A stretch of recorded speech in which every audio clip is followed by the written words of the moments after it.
له میسکاله تر دې حاله 8مه برخه. وی خندلې، په انګلیسي به یې رانه پوښتنه کوله، ما به هم ماته ګوډه انګلیسي ورسره ویلې او ځوابونه به مې ورکوه.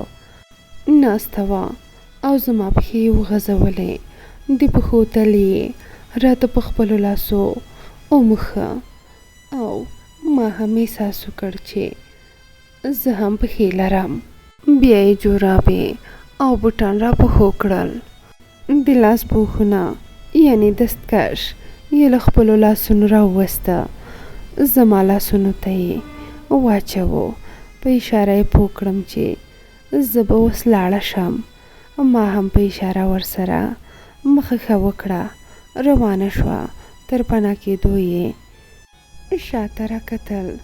بېرته مو د کمپ غازي په لور حرکت وکړ.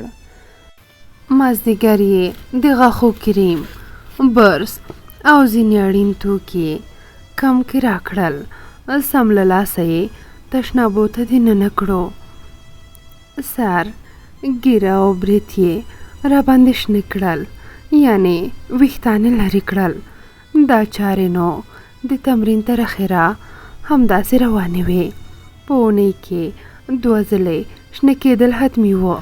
په غازي کمپ کې اسانه سزا 2 ساعته په واوره کې د لاسونو پښو دننه کول وه. ډېرې سختې ورځې وې. له انسان څخه یې تیږه جوړوله. یوه ورځ لوی برید ملا غلی و او د شعر پوښتنه یې کوله. یو خوا بله خوا مې ولیده، نور څوک نه و. نو ما لاس پورته کړ.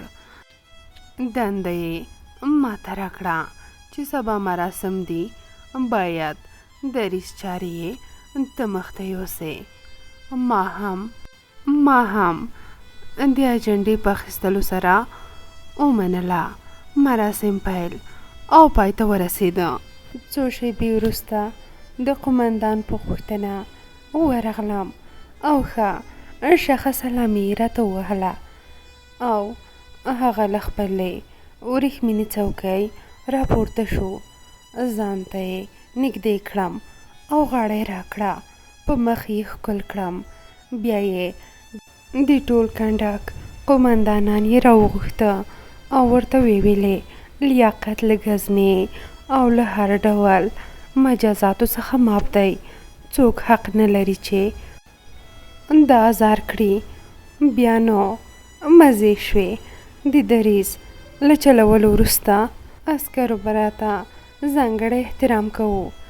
ښځې او نارینه‌وو به ډالۍ راکولې او د نارینه‌وو په زړه کې مې هم ځانګړی ځای پیدا کړی و. د روزنیز د دورې ملګري به مې د هرې ستونزې د حل لپاره به ما پسې راتله او څوک به مې چې نه پیژنده هغو به هم هڅه کوله تر څو مې ملګری کړي. یوه ورځ د دریم ټولي یو تن راغلی و. له خوبه یې پاڅولم. راته یې ویلې بېګا ته ته زما میلمه یې، حتما به راځې اشنا. زه هم ورغلم. هغوی لومړی چای راوړه او بیا یې زیاته کړه. یو څو غزلې راته ووایه چې له زړه نه مو زنګ لرې شي. بیا به بنډار وروسته سره کوو.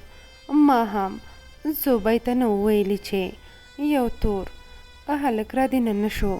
د کټ په څنډ ناست و. ما غزل ته ادامه ورکړه.